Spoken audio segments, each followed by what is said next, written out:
Hi friends, இந்த video பார்க்குறதுக்கு முன்னாடி மறக்காம நம்ம சேனலை சப்ஸ்கிரைப் பண்ணுங்கள். ஸோ வாங்க வீடியோக்குள்ளே போயிடலாம். ஹாய் ஃப்ரெண்ட்ஸ், நாம் இன்றைக்கி இந்த வீடியோவில் எதை பற்றி பார்க்க போகிறோம்னா, யோனோ எஸ்பிஐ ஆப்பை எப்படி வந்து உங்கள் மொபைல் ஃபோனில் டவுன்லோட் பண்ணி இன்ஸ்டால் பண்ணி உங்களோட அக்கௌண்ட்டை ரிஜிஸ்டர் பண்ணுறது, அதை பற்றி இந்த வீடியோவில் பார்க்க போகிறோம். ஸோ ஃபஸ்ட் வந்து பார்த்தீங்கன்னா ப்ளே ஸ்டோரில் போய் இந்த ஆப்பை டவுன்லோட் பண்ணி உங்கள் மொபைல் ஃபோனில் இன்ஸ்டால் பண்ணிக்கோங்க. ஸோ இன்ஸ்டால் பண்ணதுக்கப்புறம் இந்த ஆப்பை ஓப்பன் பண்ணிக்கோங்க. ஓப்பன் பண்ணும்போது சம் ஆஃப் பெர்மிஷன் எல்லாமே கேட்கும். எல்லாத்துக்குமே அலோவ் கொடுத்து லொக்கேஷனை எனபிள் பண்ணிக்கோங்க. ஸோ பண்ணதுக்கப்புறம் நெக்ஸ்ட் ஸ்டெப்பில் உங்களோட லாங்குவேஜ் செலக்ட் பண்ண கேட்கும். அதில் இங்கிலீஷை செலக்ட் பண்ணிவிட்டு ப்ரொசீட் கொடுத்துவாங்க. ஸோ ப்ரொசீட் கொடுத்து டேரெக்டாக வந்து ஹோம் பேஜுக்கு போனதுக்கப்புறம் பார்த்தீங்கன்னா ஏற்கனவே உங்களுக்கு ஸ்டேட் பேங்கில் வந்து பார்த்தீங்கன்னா, அதாவது எஸ்பிஐ பேங்க் அக்கௌண்ட் வந்து பார்த்தீங்கன்னா உங்களுக்கு இருக்கும். ஸோ அப்படின்னா ஆல்ரெடி ஹேவ் அண்ட் எஸ்பிஐ அக்கௌண்ட்னு ஒரு ஆப்ஷன் கொடுத்துட்டு கீழே ரெஜிஸ்டர்னு ஒரு ஆப்ஷன் கொடுத்துருப்பாங்க. ஸோ அதை கிளிக் பண்ணிக்கோங்க. அதை கிளிக் பண்ணி சம் ஆஃப் பர்மிஷன் கேட்கும். அதில் அலோவ் கொடுத்துக்கோங்க. உங்கள் மொபைல் ஃபோனில் 2 சிம் இருந்துச்சுன்னா உங்களோட எந்த சிம் கார்டு வந்து உங்கள் ஸ்டேட் பேங்க் கூட, அதாவது எஸ்பிஐ பேங்க் அக்கௌண்ட் கூட ரெஜிஸ்டர் ஆகிருக்கோ அந்த சிம்மை வந்து செலக்ட் பண்ணிக்கோங்க. சிங்கிள் சிம்னா ஆட்டோமேட்டிக்கலி செலக்ட் ஆயிடும். ஸோ அந்த சிம்மை செலக்ட் பண்ணதுக்கப்புறம் கீழே ப்ரொசீடுங்கிற ஆப்ஷன் இருக்கும். அதை கிளிக் பண்ணிக்கோங்க.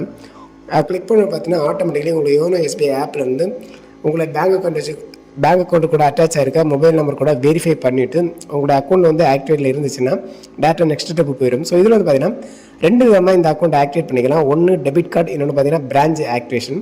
கண்டிப்பாக வந்து உங்களுக்கு எஸ்பிஐ பேங்க் அக்கௌண்ட் இருக்குன்னா கண்டிப்பாக ஏடிஎம் கார்டு தந்திருப்பாங்க. ஸோ அந்த டெபிட் கார்டு ஆப்ஷனை கிளிக் பண்ணிக்கோங்க.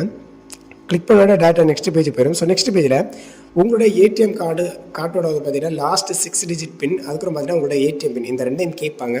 ஸோ அந்த ரெண்டையுமே பார்த்தீங்கன்னா அதில் வந்து ப்ராப்பராக டைப் பண்ணிவிட்டு கீழே ப்ரொசீடுங்கிற ஆப்ஷன் இருக்கும். அதை வந்து கிளிக் பண்ணிக்கோங்க. ஸோ கிளிக் பண்ண டேட்டா நெக்ஸ்ட்டு பேஜில் டேர்ம்ஸ் அண்ட் கண்டிஷன் எல்லாமே கொடுத்துருப்பாங்க. அது எல்லாமே ரீட் பண்ணிவிட்டு கீழே 2 செக் பாக்ஸ் கொடுத்துருப்பாங்க. அதை டிக் பண்ணிவிட்டு சைடில் ஒரு ஆரோ மார்க் இருக்கும். அதை கிளிக் பண்ணிக்கோங்க. கிளிக் பண்ணோடனே டேட்டா எம்பின் செலக்ட் பண்ணுற பேஜுக்கு போயிடும். ஸோ இதில் வந்து பார்த்தீங்கன்னா நீங்கள் கொடுக்கக்கூடிய எம்பின் வந்து பார்த்தீங்கன்னா எப்போதுமே இந்த ஆப்பை லாகின் பண்ணும்போது கொடுக்கக்கூடிய எம்பின் தான் இந்த சேம் எம்பின். ஸோ கரெக்டாக எப்போதுமே ஞாபகம் இருக்கிற மாதிரி இந்த எம்பினை டைப் பண்ணிக்கோங்க. ஸோ சேம் எம்பிஎன்னை மறுபடியும் கீழே வந்து பார்த்தீங்கன்னா please enter your MPIN again இருக்கும். மறுபடியும் அதில் வந்து சேம் எம்பிஎன்னை டைப் பண்ணிக்கோங்க. ஸோ இந்த எம்பிஎன்னை கரெக்டாக வந்து எங்கேயாவது நோட் பண்ணி வச்சுக்கோங்க. ஸோ இதன் மூலமாக எப்போதுமே நீங்கள் வந்து லாகின் பண்ண வேண்டியிருக்கும் இந்த ஆப்பை. எம்பின்னை டைப் பண்ணதுக்கப்புறம் கீழே ப்ரொசீடுங்கிற ஆப்ஷன் இருக்கும். நான் கிளிக் பண்ண டேட்டா நெக்ஸ்ட் பேஜ் போயிடும். உங்களோட அக்கௌண்ட் வந்து ரெஜிஸ்டர் ஆகிடுச்சுன்னு கங்க்ராச்சுலேஷன் காமிக்கும். கீழே வந்து பார்த்தீங்கன்னா I have a referral code அப்படின்னு ஒரு ஆப்ஷன் இருக்கும். அதை கிளிக் பண்ணிவிட்டு இந்த டிஸ்பிளேல காண்ற இந்த ரெஃபரல் கோடை வந்து பார்த்தீங்கன்னா அதில் டைப் பண்ணிக்கோங்க. இந்த ரெஃபரல் கோடை டைப் பண்ணதுக்கப்புறம் கீழே வெரிஃபைங்கிற ஆப்ஷன் இருக்கும். அதை கிளிக் பண்ணிக்கோங்க.